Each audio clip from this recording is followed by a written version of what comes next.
Welcome to Men's Anonymous, the podcast where men can be vulnerable and open without fear of judgment. Your host, Daniel Weinberg, leads authentic and unfiltered discussions that explore the challenges and triumphs of modern manhood. Join us as we break down barriers, challenge stereotypes, and redefine masculinity. Men's Anonymous, a safe space for men to lower their shields and share their inner world without judgment. On this week's podcast, we have Saim, the host of Dying Out Loud podcast, a man who takes us on a journey of what it's like to be living at the stage of stage 4 colon cancer. So Chris, so great to have you on the show. Very excited for this podcast.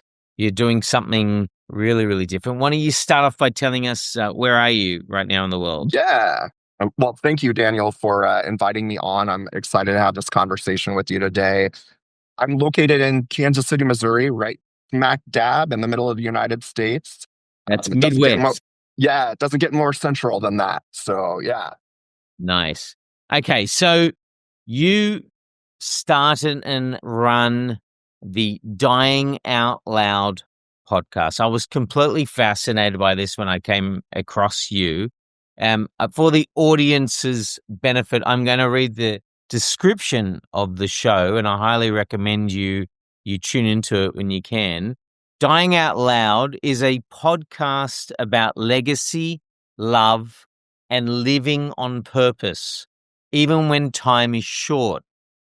Hosted by Kristopher Saim, a leadership coach, speaker, and eternal optimist navigating stage 4 colon cancer.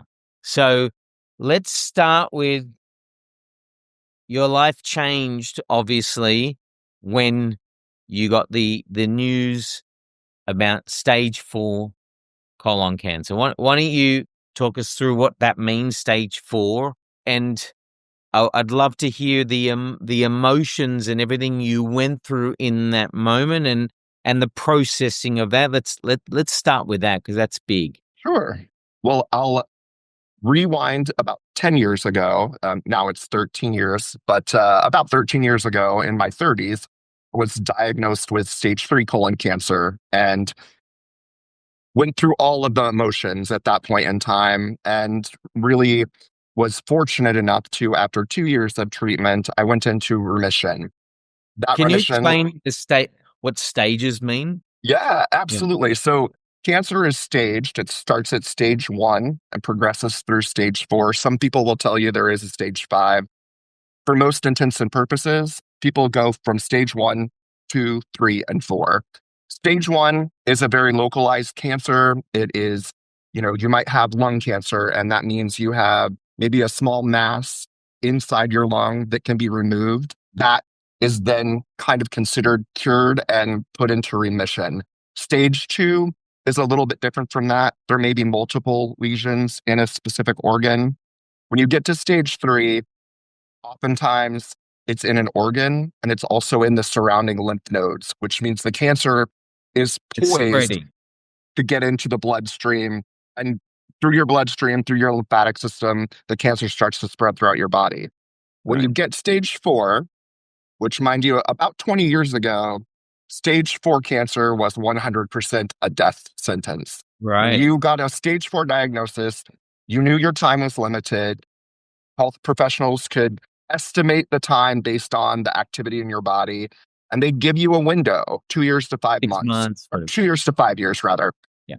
What doctors do now is not so much based in time. So when you get your stage 4 diagnosis, they look at where the cancer has traveled. In my situation, in my 30s, my stage 3 colon cancer was localized and in the lymph system around my colon. So it's very localized. It was able to be treated with radiation, chemo, and an ongoing series of surgeries. And that's in your 30s. It sounds like a very early age to be getting cancer, no? Yeah, specifically colon cancer, because colon cancer has historically been an old person's cancer. And when I Right. say old person, I mean someone that is 50 plus. Okay. So I was actually considered a young adult. It was young adult onset colon cancer. And does it Now, happen more in men than women, or is does it not sexually discriminate? it's interesting. It doesn't necessarily discriminate on gender. However, if you study colon cancer, there are specific groups of folks that are more prone to it. For instance, African American women have very high rates of colon cancer. Most folks, again, do not have any signs of colon cancer until after they're 50. Now, that could be a couple of reasons. Insurance companies in the US normally didn't allow people to be scoped for colon cancer until after the age of 50. They have moved that up 5 years. It's 45 now. And there are also some at-home methods that you can do if you're experiencing symptoms before you actually go to a healthcare provider to have a colonoscopy. So how did you know at such a young age? What were the symptoms of what made you even go and investigate that? Like, we're not educated on these things So in true. general. It's like I wouldn't have a clue about. You're pretty much the first person that I've met that's had colon cancer. So it's unfamiliar territory. Wow. Okay. Well, I will tell you that in my 30s, now, mind you, when people get to the upper years of their 30s, they're usually in a good career groove. I Mm. was at the height of my career in my late 30s, and this was definitely a blow to me because I was in a professional position in an advertising agency with clients as my number one focus. I was on call pretty much 24 hours a day, 7 days a week. Anybody that works that kind of hours or schedule or has that kind of commitment to the people they're working with probably experiences a certain degree of stress. So I originally chalked up the issues that I was experiencing to stress. Sure. Things like uh, consistent stomach pain, always feeling very nauseous. The catch, though, for me was in September of the year that I got my diagnosis, coming up on the anniversary of that right now, as a matter of fact. I actually had blood in my stool. So Okay. went to the bathroom, did my business, wiped myself, and noticed that there was bright red blood on Ooh. the tissue. And I've always heard that anytime you experience that, short of having like a torn hemorrhoid, Sure. when you talk about colon cancer, sometimes the conversation gets a little unsavory and ugly because you're talking about things like poop. So Sure. I'm definitely used to talking about it now. Yeah. But it was uncomfortable back then, quite honestly, because those are things you don't talk with other people about. So after I noticed that, my mom That must have been pretty scary when that happens, no? was actually, I invited my husband to come into the restroom and take a look at the bright red blood. And I said, this is quite scary. Knowing my body very well, I knew that I didn't have hemorrhoids. I didn't have any kind of fissures or tears. There's no reason whatsoever for me to have bright red blood in my Sure. stool. Sure. So I went to my doctor, and sure enough, he's like, we're doing a scope from the top and from the bottom. We're going to tag it from both ways and see what we can find. And they knew instantly upon, doing the colonoscopy, they could see the tumors already there. So they had a clear path of and a plan of action right away. They've seen millions of cases of this, across the world. So they were very quick to act. Quite honestly, it's the fastest healthcare I think I've ever experienced in my life. Within a period of a week, I went from getting a diagnosis to being on the surgery table and having Wow. a colon resection, which invited a ton of extra things. During that time, I experienced a tear in the work that they had done to resect my colon. I ended up having an ostomy for 18 months, which for anyone in the audience, Ostomy is the bag, correct? it's basically put a poop bag. So Yeah. you have your own bag attached to your stomach, and instead of using your butt to get rid of that, you actually do that right into this bag. So the bag is removable. You take it off, throw it away, put on a new bag. I And wore you that have to bag for adjust your diet, I presume, adjust your accordingly. diet, adjust your exercise. Well, Mm. honestly, you have to adjust the way you show up to business meetings because the interesting thing about ostomies is they tend to make noise on their own. And Right. there's not really a sign that it's going to happen. So there were Right. times where I was sitting in a business meeting with CEOs and Right. CMOs, and I would warn them up front. We would make a joke about it because at that stage, that was all you could do, right? Is make a joke. It's reality, and we might as well lean into it. So we'll all share in the noise making. Yeah, Um, you say that almost like like as a side comment, but like if I was to envisage myself in such a situation, whether it's colon cancer or something to that same degree, I mean, it would be the first time I can imagine, or like a first serious point in your life where you actually start thinking about, especially at that age, about when I'm not going to be here. yeah, Right? It's and like definitely, it's like you have to confront for the first time that life is actually, you're not immortal. You are a mortal. that's right. You can pass. And I It's don't think a lot of young people think about that too much later in life when things start breaking down, where you've lived a long time where you're like, but this is very confronting. So I really want to dig into so much happened to you in that very short period of time, how you processed it, who did you turn to, who supported you, how did you, like the energy I've had with you the last few times we've spoken is it's almost like you're skipping, you're skipping through our conversation and you're talking to me, you're more positive than the majority of people out there, and you're the one who's dying. Okay, so yeah, that must have been quite the journey to get there. But I want to talk about those early initial periods because yeah. I personally feel like, having been through my own sort of things, that your initial period is one of being overwhelmed, of like, fuck. Like, Oh yeah. you can get very depressed, you can get angry, you can go through a whole cycle of emotions, and I really want to dig into what was the cycle of emotions you went through, and who did you turn to to open up and just get that support that one needs when you not to feel alone. Yeah, that's a great question. And it's really interesting. I actually think a lot about those days in comparison to these days. Obviously, in that 10-year time span, I've actually grown significantly as just a human being and Mm. also as a business leader as well. And I chalk that up a lot to that experience. Having that experience in my 30s, you're exactly right. You don't think about mortality until it slaps you in the face or until you get like into your late 60s or 70s these days. Like I think most people just assume they're going to be blessed with like 70 years of life. And when you have something like this happen in your 30s, you absolutely start looking at, you know, have I done all the right things with my children? Do all the people that I love and How care many about. children do you How many children do you have? I have two grown You have two children now. children. They're Okay. Yeah, my daughter Kennedy, and she has children, and my son is Jacob, and he also has a daughter. Oh, So, man. so I'm a grandpa in my early 50s, and I'm so happy, especially the way things have come out.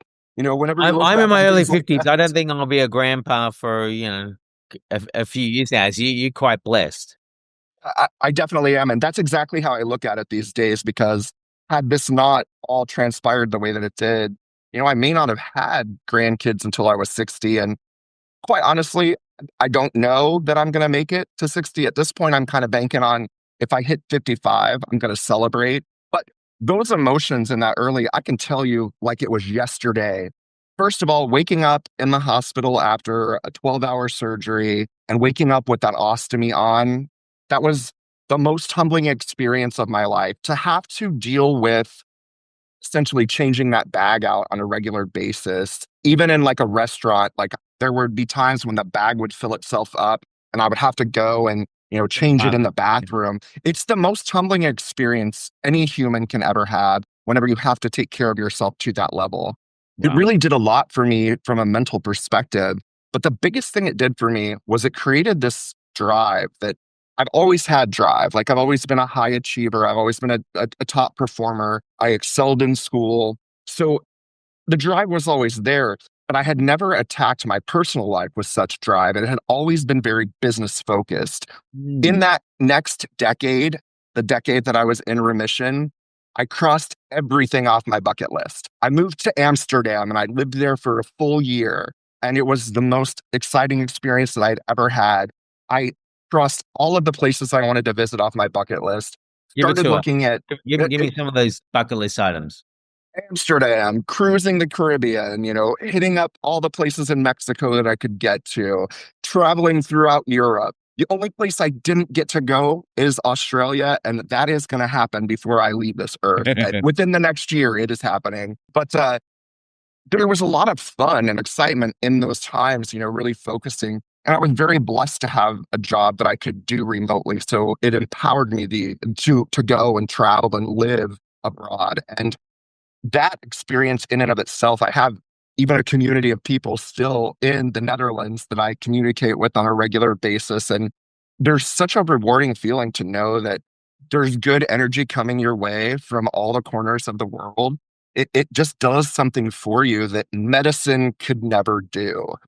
Now we fast forward to my current diagnosis, this stage 4, I was already well-versed in the cancer world. I knew whenever they told me what my treatment plan was going to be, I already knew that because I had researched it and I was very well-versed in what treatment options look like. And so I was ready to go. I'm like, let's do the surgery. Let's get this biopsy done. Let's see if we can get this tumor out.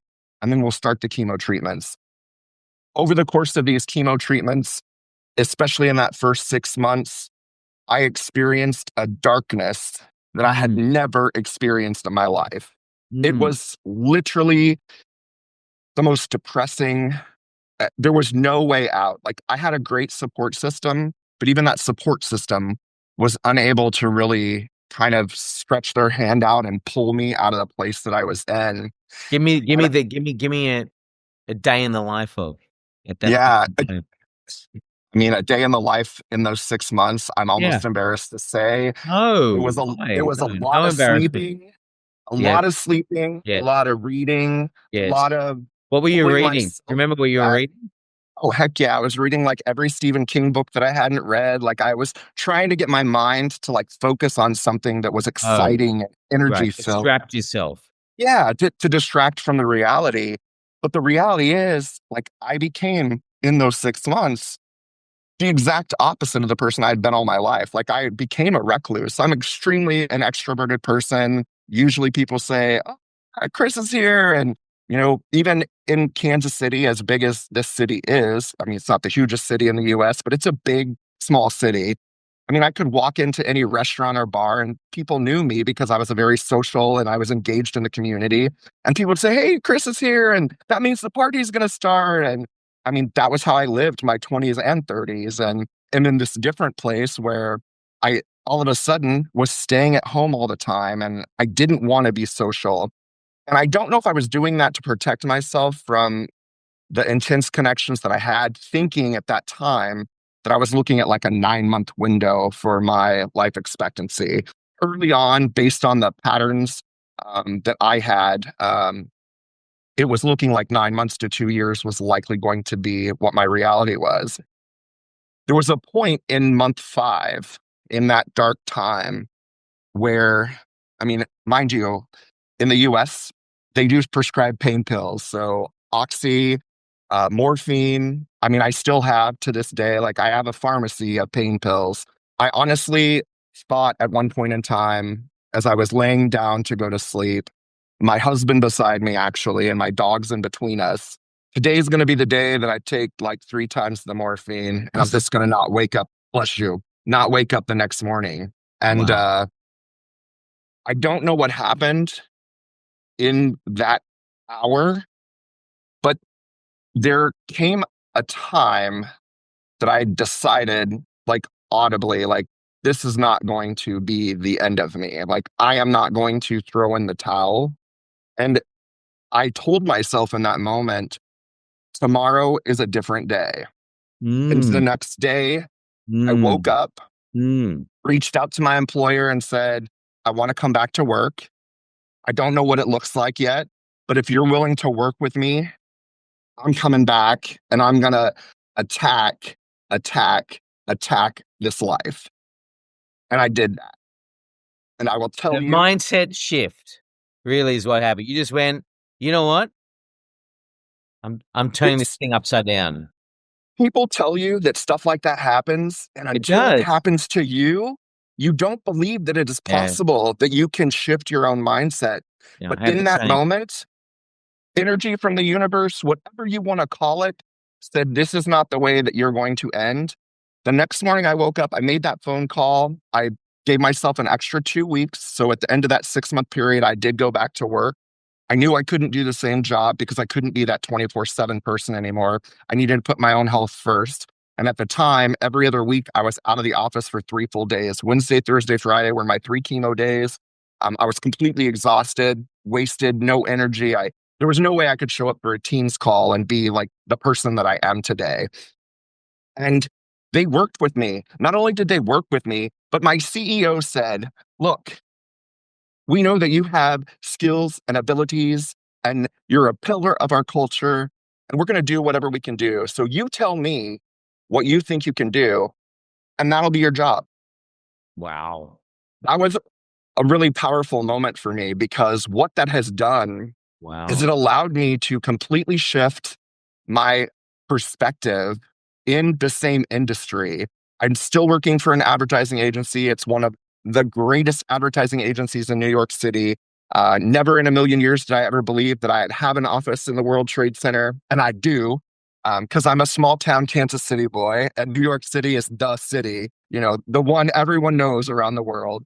And that's where I work. I mean, I work remotely, but there's an office for me there whenever I'm ready. And it has been the most transformational thing I think I have ever identified in my life. The support and just the community that has gathered around me, it obviously from a personal perspective, because lots of people get that from their personal life. But what they don't often get is that same sense of appreciation and love and gratitude from the people that they work with. And I have truly found that.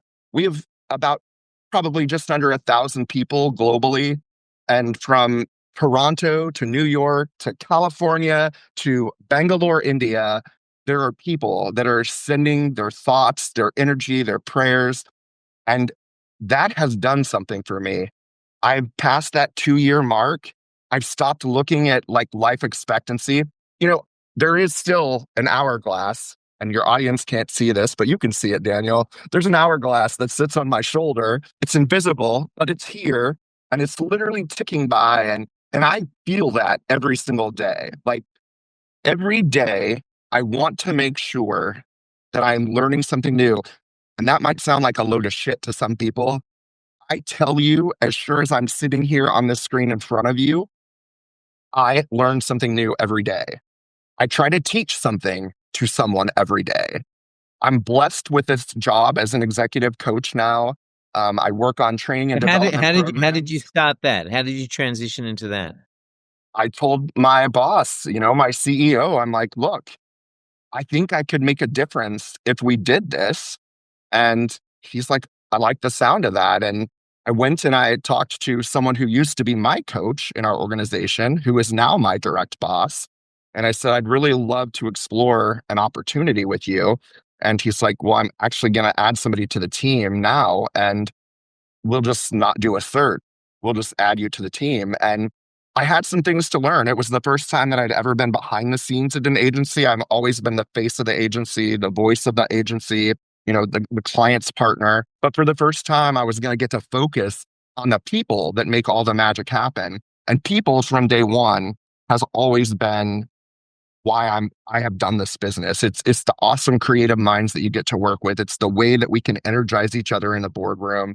But getting to focus on them and their development did something for me that the chemo could never do. I honestly think had I not had the support from work and been given the opportunity to do something that I truly know now was my life's calling, even if I only get to do my life's calling for 3 to 5 years, I'm going to leave the best damn mark on this world that I possibly can.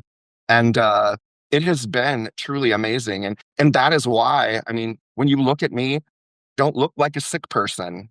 And this Zero. is This On the is usually the part I contrary, love. on the contrary, your Don't energy is off the chart. It bounces out of the screen. But for someone who claims to be terminally ill, I was almost like, you almost you don't sure? mind. Yeah, absolutely. It's Absolutely. so funny because that's kind of a silent thing that people face whenever they're blessed. And I say blessed because I am very blessed to get to show up with this energy because I know people that they're at the same place in their journey as I am in mine, and they can't get out of bed in the morning. And I think that is because of the support structure that is around me and how rewarding my work is to me personally. I really want to do as much as I can in this role because I've wanted this role my whole career. Like, this is what I was building for, and it's finally here. And it's the type of work that I don't take stress home with me. So, work is providing no stress whatsoever for the first time in a 30-year career in the same industry. That's unheard of. Like, usually when you get to the pinnacle, and I will tell you, my last agency that I worked at, I was the head of the client partner function. I was an executive vice president. It was the pinnacle role of my career that I thought I had been working forever. No, not at all. This is the pinnacle role. And I have zero direct reports. And I just get to help people with their business strategy and figuring out their career paths and all of these things that, one way or the other, I probably have left a mark on more people than I ever thought possible. And when I am no longer here, I think there will still be people that are like, gosh, I remember whenever Chris and I were having this conversation, and he helped me figure out that I had exactly what I needed in my head all the time, and I've got the answer that I need. And that light bulb moment, like whenever I see that go off in people's heads, that's like a reward for me. When you can help somebody figure out that they already know the answer that they're looking for and they just needed to hear themselves say it out loud, there's something magical about that. And Very powerful. all of that has led to like the energy that you see before you. And anyone that you talk to, a coworker, a friend, family member, they'll all tell you that I'm this energetic until the fatigue sets in, which is usually not until like 6 or 7 at night. And then I'm a very chill, quiet, like I just need to watch TV for a bit. But this energy, literally, I thrive on it. And I pray that whenever I do go, I don't know who I'm praying to because for me, it's a little bit of a cloudy picture. But I definitely do. And when I do pray, I hope that it comes fast and quick and I don't expect it because I don't want to get to a point where this energy isn't there anymore because this energy is who I am. And without it, my identity is completely gone. So I'm leaning into it as long as I can because I do know there will be a day when it stops shining like it does. And I will know that that's probably the beginning of the end for me. And I think that's the thing I'm most scared of, quite honestly. People ask me all the time, are you scared to die? And I'm actually not scared to die. Quite honestly, there is a place called heaven and there's a seat for me there. I think I've lived a life that's going to get me there. And if there's no eternity or whatever afterwards, then I'm happy that I've had all the experiences that I've had. And I've invited death a number of times in the last 3 years to just come and take me. And it still hasn't yet. So something doesn't want me at this point in time. But whenever it's ready, I'm going to be ready too. I think my family, even though, of course, they'll be sad and they'll be crying because I'm not here physically, I think they are prepared. And that has probably been one of the biggest sources of joy for me is we talk about death regularly in our family. And, we don't talk about it from it's probably going to happen tomorrow. That's not how we talk about it. But we talk about the fact that it's real, that any of us could go at any time, quite honestly. I just happen to, from the percentile, if we were playing a gambling kind of thing here, I'm probably the person that's going to go first. It's been a really interesting journey. Like my kids have been so phenomenal, just like dealing with So this.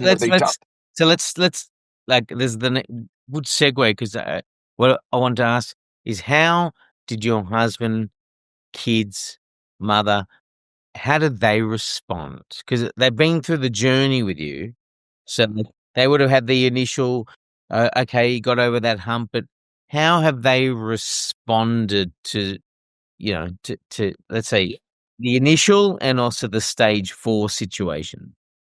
When I first was diagnosed in my 30s, my kids were much younger, of course, and it was a big shock to them. I remember we actually brought the whole entire family together, their mother, my ex-wife, my husband, my parents. We were all sitting around the table together, and everyone, of course, knew except for the kids. And this was the chance for us all to be together to support them and their emotions. And, they both broke down in tears immediately because just hearing the word cancer to a young person, I think that Oh, means yes. that my dad's dying. Yes. And of course, we taught them quickly that this is not a death sentence. Like, we're far away from that. This is just going to be like, gross, muddy water experience for a Yep. little while. And that's what it was. I will say that whenever I got my stage 4 diagnosis and we understood the seriousness of the diagnosis, they were so much better. They still shed tears, mind you, but they were so much more emotionally equipped to handle this. Mhm.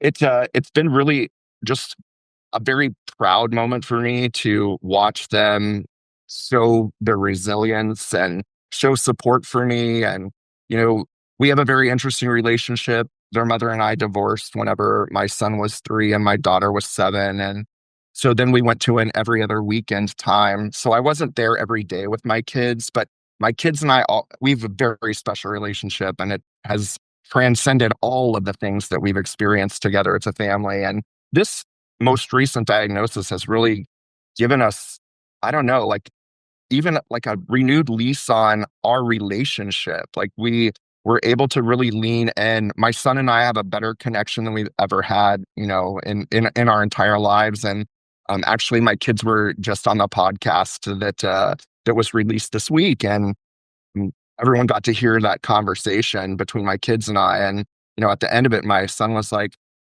geez, Dad, like, I don't think you've ever said that you're that proud of me so many times in a short period. And it just was really awesome to hear that. And I'm like, well, I should probably tell you a lot more how proud I am of you, because I tell everyone else in the world about it.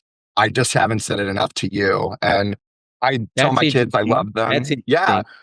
interesting. Biggest aha moment for me as a human, as an adult and a father. My daughter and I definitely, she's daddy's girl. She always has been. She still is. We've always been thick as thieves. My son and his mother are also that way. And I think that if you look on the flip side of that, my daughter is not as close with her mother, and my son historically had not been very close with me, but all of that has shifted.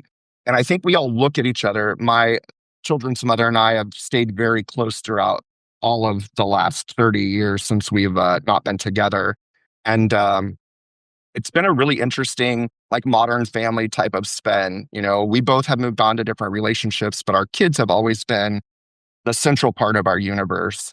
I know at times they probably didn't feel like that, but everything from coming out to, sharing as openly as I do about, my stage 3 and now my stage 4 diagnosis, it's all to help kind of ease the blow for them and to make life better for them. We talked openly about the fact that had their mother and I stayed married, I mean, it would have been a very unhappy household for the last 30 years. Nobody wants that. Like, I wanted the best for my kids and I want them to have the best life. And doing this freed me to be authentically myself. Mhm. And it Absolutely. also gave my kids the ability to truly appreciate the diversity of the people around them. And Absolutely. it's been so rewarding to look back. And I think that's one of the reasons that I do feel like whenever the time comes for me, like I'm ready, is because I know that my kids are good to go. Like their lives are on the right track. They both have amazing careers. The family life is there. They're better parents than their mother and I were to them at any point in our journey. And there's so much pride in that. I know I've done my due diligence at this point, and I know that they're positioned to just live successful lives. And they've got a great family support system around them as well, because that's the same family that has supported me for my journeys. Okay, so now let's go into the dying out loud genesis. Ah, How you've told me this story a little bit about it, but not enough. So tell me how it all well, started. So you decided that before you're going to go, you're going to write. Is it 74 letters? Yeah, 74 letters, actually. 74 letters, two. And who This and is who are the, this is the book that they were written in. and Um, who are the letters? You what was the purpose of the letters? so I started doing it really as a means to occupy myself in these days where I was in the hospital for like 8 hours at a time. In between your lab appointment, your doctor appointment, your actual chemo infusion appointment, there's waiting periods. A Once you lot get of hooked up waiting to the around. chemo machine, I was hooked up to the chemo machine for a full 8 hours. So a full business day, I was getting chemo run through my veins. I had a lot of time. I did not want to watch TV. I wanted to do something that made me feel like I was either growing as a person or I was giving back. And it started with the idea of writing a letter to my kids individually, one to my son, one to my daughter, and really just sharing with them the things that I know I was great at, the things that I sucked at, apologized for.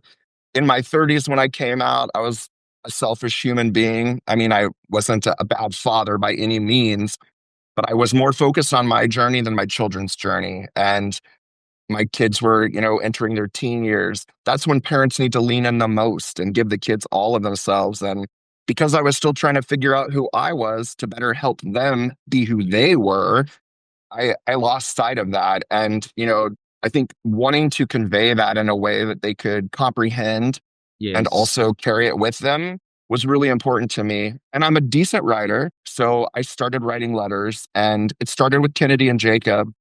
Then I added my husband, my mother, my brother, my nieces and nephews. And then I started thinking, like, there's so many more people. Like, I made a list of people, and there were, I think it started out at 60. And then people, as I was writing letters and I would write like an anecdote about a memory, I realized part of that anecdote or memory had another person that also deserved a letter. And it became like this great, like, Give me the mental. category. Give me the category of the people. So you got your husband. You've got. Yep. Did you do it to your ex-wife? I did give my ex-wife a Okay. letter. Your mother. She's still a little Your nervous kid. to come on the podcast. The kids got letters. I started writing letters to just really close friends. I actually wrote a letter to my best friend who her father was going through his own cancer diagnosis at the same time I got my stage four, and she kind of pulled back, which is something cancer patients do experience when their friends and family members are not really comfortable with dealing with the They uncertainty, find or it. they don't know They the find it words to say. confronting. They find it They pull confronting. back even. That yeah. So I You lost my. say that. You say that.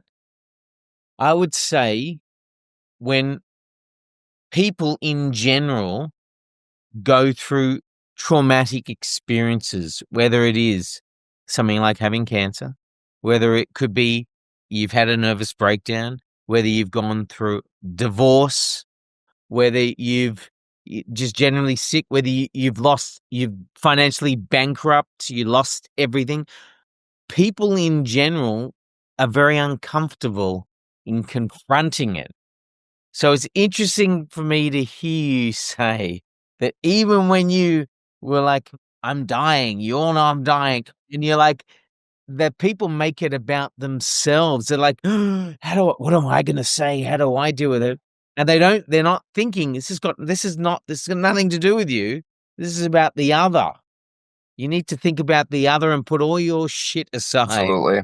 you know? An interesting thing is, I've been a mentor for people that are newly diagnosed with colon cancer. So I've talked with a lot of people who are dealing with this either from a caregiver's perspective or a patient's perspective. And it is more common than not that your circle of support drastically shrinks Wow. as you start to face the reality of your diagnosis, and you're Wow. starting to go through your chemos. And I will tell you, every cancer patient that I have ever spoken to, they want one thing from people. One thing. Tell me. They want space. It doesn't even have to be filled with conversation. They want somebody to sit with them. They want somebody to sit with them during their chemo appointments. They don't want to have a conversation during those appointments, but they want somebody in that space with them so that it feels like this isn't a journey that we're on by ourselves. Because until this is something that you're dealing with personally, there's no way to realize the magnitude of what it does. I have PTSD from having cancer in my 30s. If this were to ever get into remission, which it won't, we are already on that page, we know. But if something magical happened and I made it to remission, I honestly don't know like how I would ever get back to a sense of normalcy because I've been so focused on this is the end. I think that would be a whole new set of traumas that I would have to unpack at a later date. Now, granted, I'd be alive, so there's something to be said for that, but it's a very heavy mental game to go from, fearing your death to feeling like you have energy to presenting in this way where people are like, well, are you even sick? I mean, but these people, they don't get to see, like, there are times at work today where I push my mic off and my camera off in the middle of a group call and I go to the bathroom and I vomit. And I vomit a lot. And then I wipe my face off and rinse my mouth out with mouthwash and I'm back on the camera and nobody knows that I just threw up.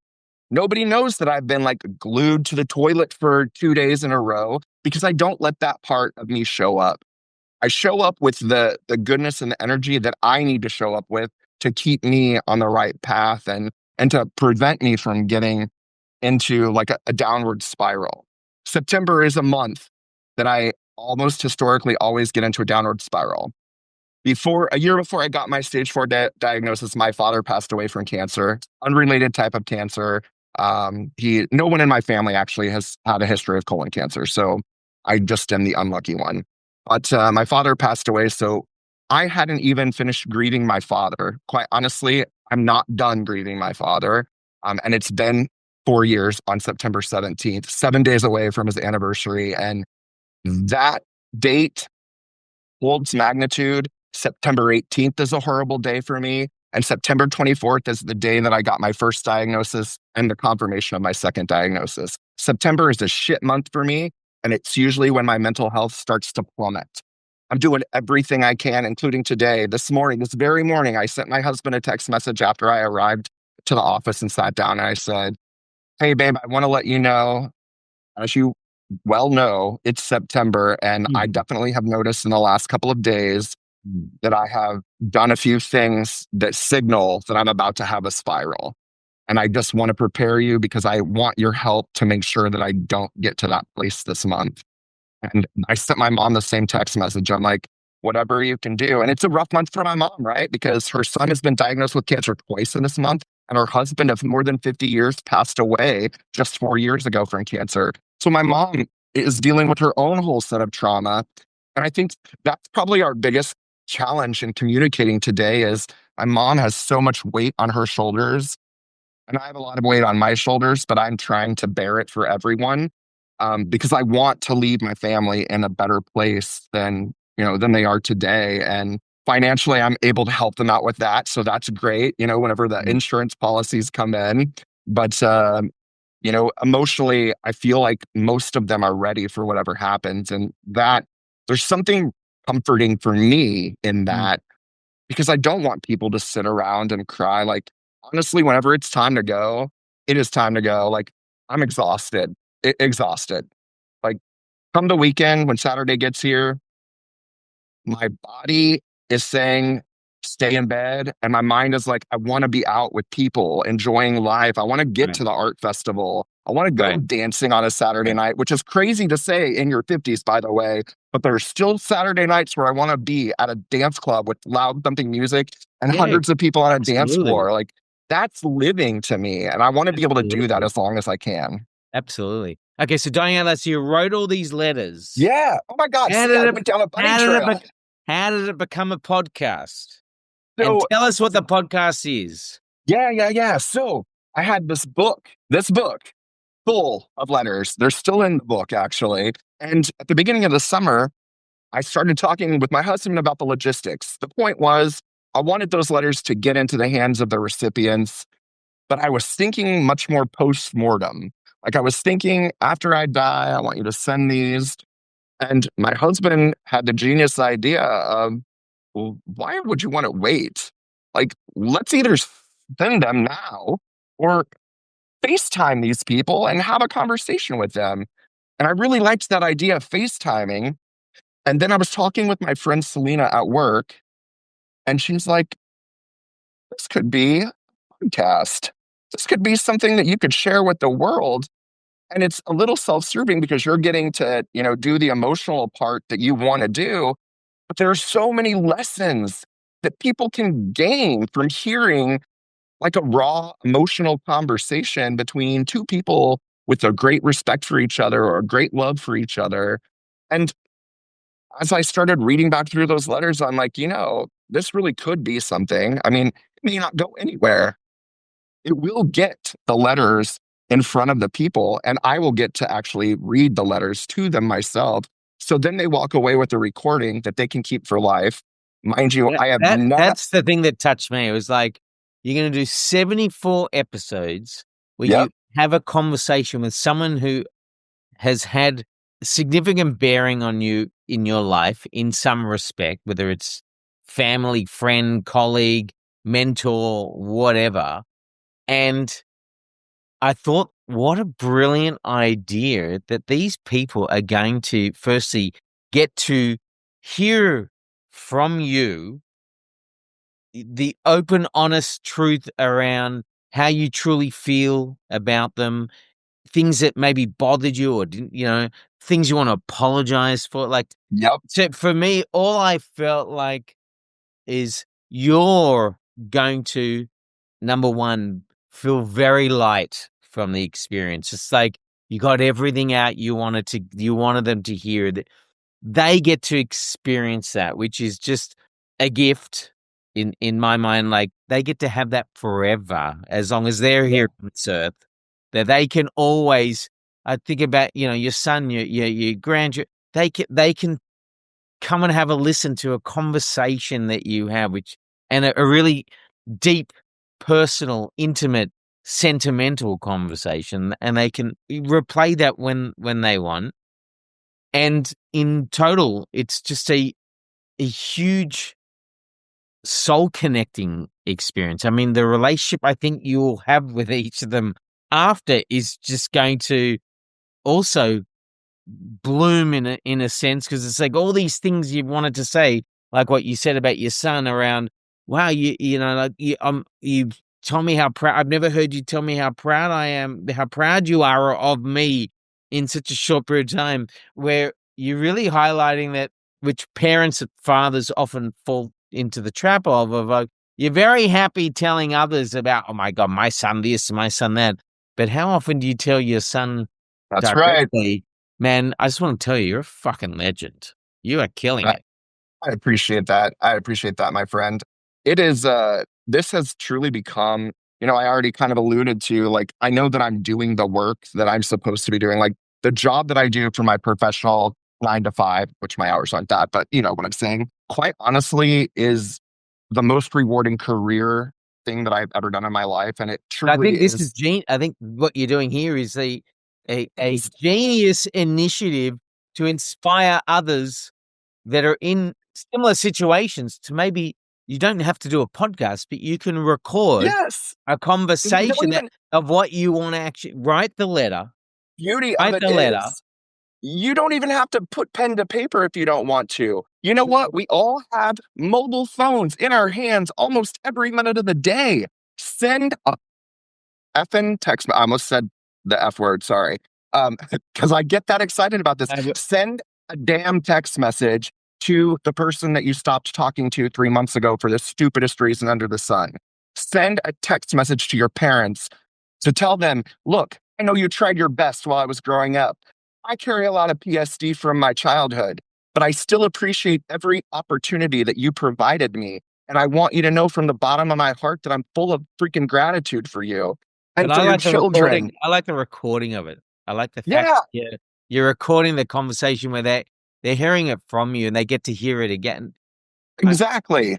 But the lesson for people is that whatever your method is, if you want to do a podcast about it, then freaking do a podcast.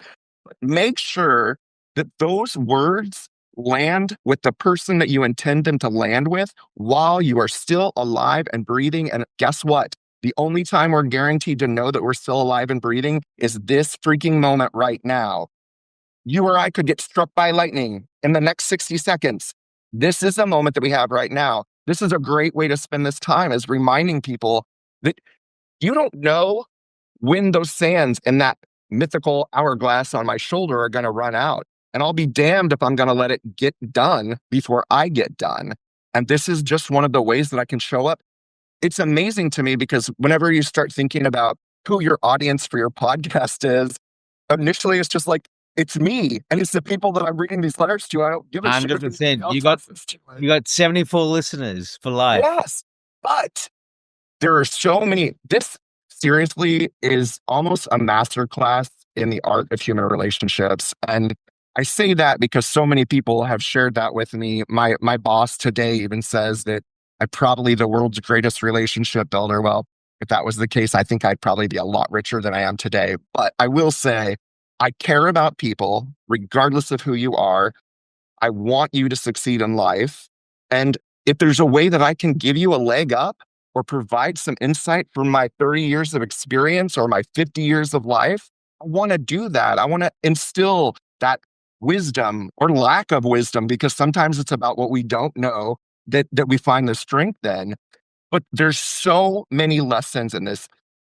At the surface, it's just me and another person talking. And right. I might be insignificant to you, and the person that I'm talking to might be insignificant to you. But I guarantee you, every single episode, you will pick up 3 to 5 nuggets that if you apply in your life, your relationships get better. The connections that you have, your ability to be open to connection, all of those things get strengthened. And all for just listening for a 30-minute conversation on your way to work in the morning. Like, that's not something that every podcast offers. I'm a true crime podcaster myself. Like, I'm obsessed with true crime, but it's not teaching me anything except for what the mind of a psychopath looks like. But this is truly teaching, like, even listening back to these episodes, as you're talking with people during the podcast, sometimes it's hard to remember all the paths that the conversation takes.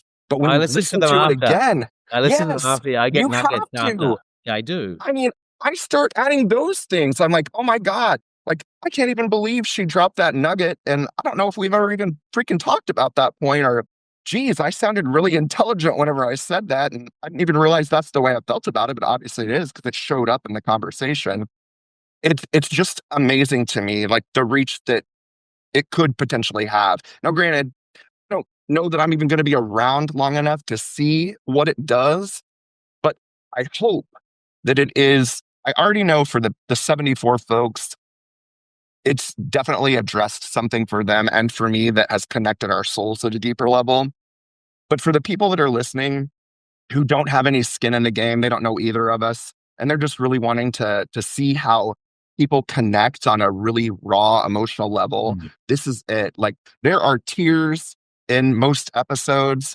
The episode with my children, I think I probably cried for half of it. You can still hear what I'm saying, but as you watch the video playback on YouTube, I mean, you can see my face is so red. You can see the tears streaming down my face, and you can certainly hear my voice breaking throughout the interview. But it's raw, it's real, it's every emotion that I have in me and in that moment. And the opportunity to connect with all of these individuals has been, I think, life-changing for me. I never thought I'd say these things to most people, but I'm finding that the more open and honest and transparent I am in these conversations, you get so much back from the people that you're talking to. Like, I've learned from people, through this, that, they've thought of me in this way or that way, and I never even realized it. Or they share a moment that we shared, 20 years ago.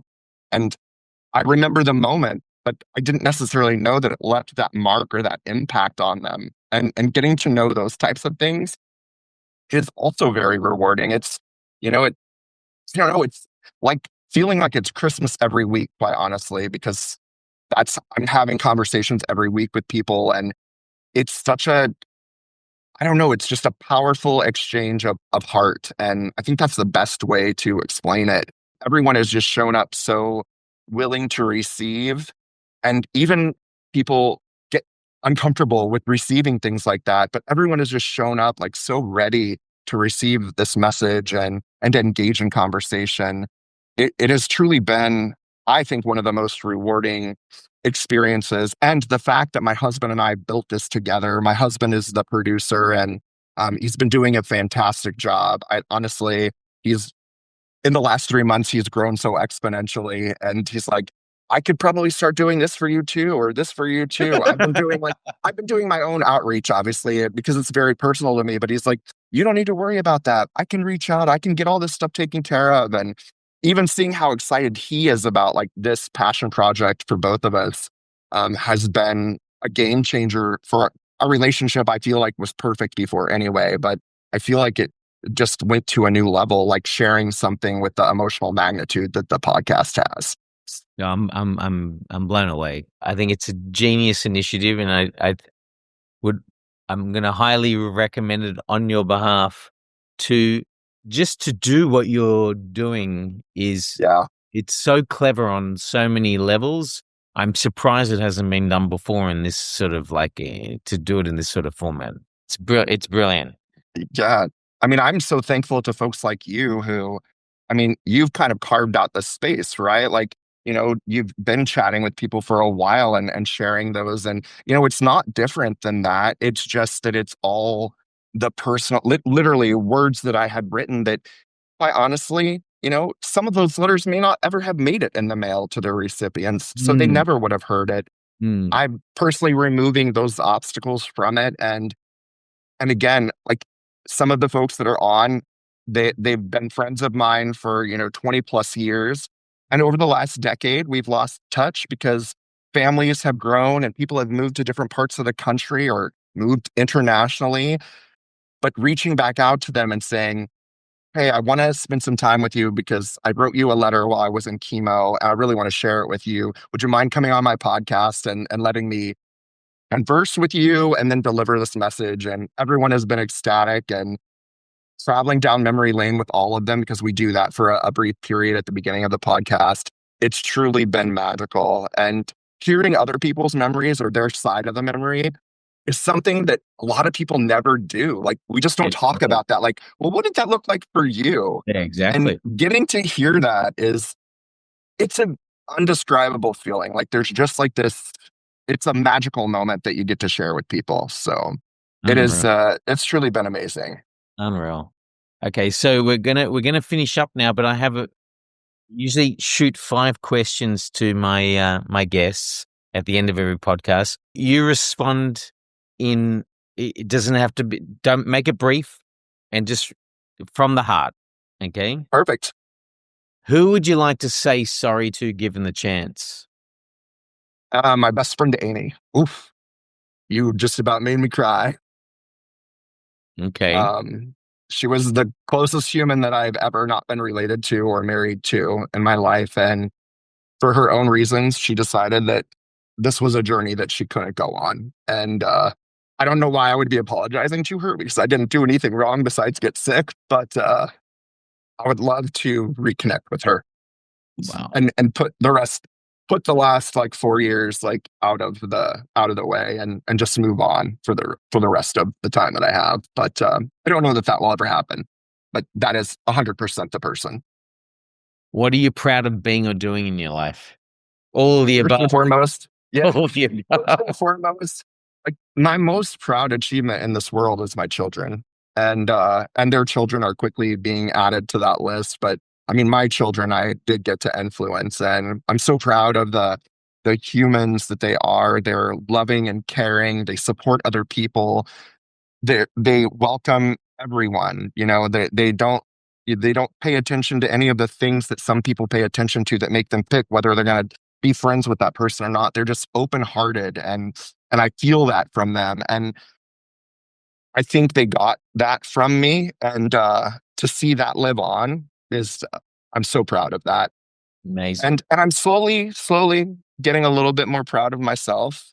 I think it's going to be really awesome if there's a way, after death, to be a ghost or something and look back on what this has done for people and how it's impacted them. I'd love to be able to see. I know that's not realistic, but I'd love to be able to see like what this could possibly do for people in the long term. When did you receive kindness while needing it most and expecting it least? Wow. That's really hard because I feel like, for the most part, kindness overbounds. I am so lucky to have the best support system, not just at home, but at work. And I feel that every single day. I will tell you, though, there are times whenever I'm feeling a little bit on the downside or feeling a little bit extra tired, and I'll get a text message from somebody and says, "Hey, this is just me checking in on you. You That's don't even it. have to respond, but I just want you to know I'm thinking of you." That's it. And there's so much power in that. Like, you're Mm. not asking anything of me. You just want me to know that I'm on your mind. And That's it. I mean, So that's all I easy. need. So Yeah. easy. And really, that I don't ask much of people, and I don't even ask that of people, but to get that on the receiving end, like, there's so much power to that. It can literally turn your day around or like boost your day up, even over what it has already become. So, I think that's a little nugget, especially when people are going through very difficult times. Just writing what you just said then. Just want to let you know I'm thinking of you and just checking in. That's it. No yeah. conversation, no questions. Oh, how are you? Did it? No, I want to just. I'm just thinking about you. Yeah. How are you is such a loaded question for a lot of people, especially people that are maybe going through a journey that we're not aware of. And honestly, we're all going through a journey that not a lot of other people are aware of. So I find that just letting people know that you're thinking of them is like the modern day and acceptable version of how are you. Yeah. It says the same thing. It's the same intention. You're just not forcing anyone to make up a fake answer like, I feel like shit, but, or I'm feeling Exactly. great today. Like, you don't need to know that. But the thought that you're thinking of me, that means the That's world. enough. Yeah. Yeah. What did your mother or father teach you that you frequently remind yourself of? Probably the best thing that my parents did for me. We, ideologically, my parents, my entire family, my parents, my brother, they are on a different side of the camp than I am, like from a political standpoint. And obviously, in the United States, I think everyone's aware of what is transpiring here. And gay folks are losing their rights, women are losing their rights, and they're sending the military into cities and letting them try to take over the police force. And I never thought I'd live to see any nightmares like that on our soil. But what my parents taught me was how to love people for who they are. And probably most importantly, how to meet somebody where they're at in their journey instead of forcing your journey on that person. And I've lived that from childhood through today. And I honestly think that's the reason why I've made the connections and relationships that I'm fortunate enough to have. And I'm glad to see that that has also been instilled in my children. They also function that way. So I think my parents kind of, in their own way, through the things they did right and the things they did wrong, they taught me about humanity. And I'm on the right side of humanity, and my children are on the right side of humanity. And I think that's what I can do for the world, right? Is make sure my family is my my line of the family is moving forward in a way that we support each other as humans. We want to grow and get better together as a society. And there's not enough of that right now, right? Like, people, they tend to teach who you should hate, who you should not want to listen to. Very Um, divisive right now. yeah, it's Everywhere. very Everything divisive. is divisive. Everything. I like to approach Both people with an sides. open heart, and my kids do too. And my parents taught me that. Nice. Final question. What is Chris's superpower? Definitely, I have come to acknowledge that it is relationship building. I think if you would have asked me that 2.5 years ago, I would have really struggled with the answer. But I can kind of say with confidence now, I've learned that it is relationship building, and that is the reason why, I've still got my best friend since third grade, and she's still in my life. And yeah, and I'm proud that it's relationship building because, quite honestly, nothing happens without people and connection and collaboration. And I'm a master at those things. And that's something I didn't learn in school. Like, that was something that was innate to me, and I just continued to build on it. Amazing. So yeah, definitely happy to be a strong, solid relationship builder. So, firstly, I want to say thank you for giving your time. Your story is truly amazing story. The resilience and the as you describe in your point, the eternal optimist, and you truly are an eternal optimist. And I think folks out there can learn a lot and take a leaf out of your book of letters, but your book of how to, what sort of mindset or attitude one should have towards life, the gratitude of life. And, and as you finished off with your, the importance of human connectivity and that building of relationships, the telling of truth and the opening up to the other, and how rich that can be for, all those involved. So I want to say really, really, I loved our conversation. Loved Did it. too. This was a And great way to it was start out any beautiful. day. It was beautiful. And my wish, or what I manifest for you, is a fucking amazing September. Okay? Thank you for That's what from the I want. bottom of my That's heart. what I want for you. I appreciate that. What I want for you. All right. So Awesome. It's been a pleasure, sir. it was really amazing. So thank you. That's it for this episode of Men's Anonymous. Thank you for listening. For more information on the Men's Anonymous podcast, including resources discussed in the show, visit mensanonymous.com. Join us next time as host Daniel Weinberg provides a non-judgmental space for men to voice their innermost feelings and thoughts.